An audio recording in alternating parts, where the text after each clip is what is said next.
حَتَّىٰ إِذَا بَلَغَ مَطْلِعَ الشَّمْسِ وَجَدَهَا تَطْلُعُ عَلَىٰ قَوْمٍ لَّمْ نَجْعَل لَّهُم مِّن دُونِهَا سِتْرًا كَذَٰلِكَ وَقَدْ أَحَطْنَا بِمَا لَدَيْهِ خُبْرًا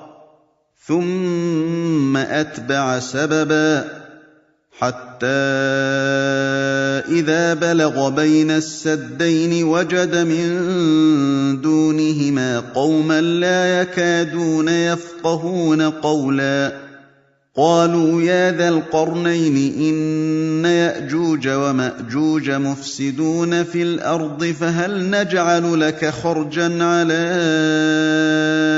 أَن تَجْعَلَ بَيْنَنَا وَبَيْنَهُمْ سَدًّا قَالَ مَا مَكَّنِّي فِيهِ رَبِّي خَيْرٌ فَأَعِينُونِ